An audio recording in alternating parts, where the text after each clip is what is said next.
Deadpool Negative. I'm back with another issue of Spider-Man, the fairly competent Spider-Man. And is it rateable? Yes, it is. Is it good? Well, it's better than the previous issues. Look out. It's a competent Spider-Man. This is the special a Micronauts cover with your old pal Acroyear, Bug, Commander Ran, and Marionette. We all remember the Micronauts, don't we? Yes, we do because we're old. So yeah, this is actually by David Marquez, and it's a pretty neat cover actually. I really like it. Um, uh, Hopefully, I will be able to squeeze in an affordable copy of the Micronauts um, omnibus sometime soon, but we'll see.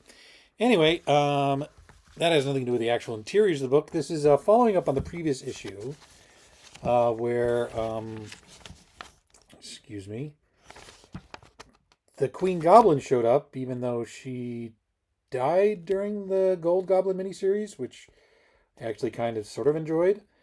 But anyway, she's back, and she's previous issue we had Hallows Eve and um, Chasm cornering are the heroes, and then she shows up, and it's again like last issue. It's one of the stronger issues of Wells' run, but it also points to maybe what has been a problem, I think, with his run overall, and why I think it's sliding into sliding precipitously into a ditch, and a difficult ditch to dig out of. And rumor has it that he's booked at least till issue 60, and we'll see about possibly beyond that, because again the sales aren't really catastrophic enough to warrant him being removed from the title.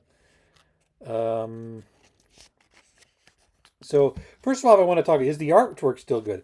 Artwork's still great. Again, the combination of I talked my last review of this. I talked about the combination of uh, Todd Nauck and Sonia Oback, and it's just I love it. I love it. The darker palette, like you don't usually see Nauck with that kind of color, but it looks great. I think. I mean, it just looks so detailed, and I mean, just like if I mean, obviously, I don't think any artist can keep up this level of detail monthly, but if somehow uh, now could, I mean, look at this double page spread. Like it's man, as a Jason fight Hallows Eve chases Peter. It's great. It's great. Anyway, this plot centers around the chasm and his attempt to restore his memories and identity. And it's funny and it's interesting, but it also, one of the odd things, ever since the end of Beyond, Wells has been building to this confrontation between Chasm and Peter, and the Peter, because Chasm wants Peter's memories, and he can't get them, and like his, the thing about Chasm is, as created, he's basically kind of like Venom. Venom became a problem, I think, storytelling wise, because he had only one purpose, and that's to kill Spider-Man, and like the readers loved him. But every story would be, when he started, would be about him trying to kill Spider-Man and failing. I mean, it's not like Doctor Octopus or Green Goblin. I mean, they had other goals besides killing Spider-Man. And here, I just came to the realization that once Chasm wants what he wants from once Chasm wants what he wants from Peter and gets his revenge, then he's not really much of a character, much of a villain. Like he beats Spider-Man, he wins, and that's the end. And I think Wells sort of realizes this.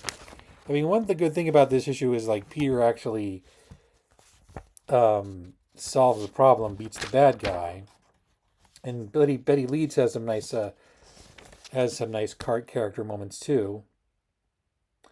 But it's a kind of a funny moment where she confronts Hallows Eve and says, "I'm in love with a man who's defined by his demons, giving in everything you have to save him. Be careful, you can spend so much time fixing them that you lose yourself.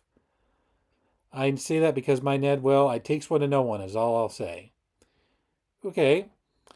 The entire Petty's entire arc during this Wells run has been her trying to fix Ned, and like, well, you might get sucked into that too much. Like, yeah, but that's it's kind of funny. It's funny. It just makes me laugh.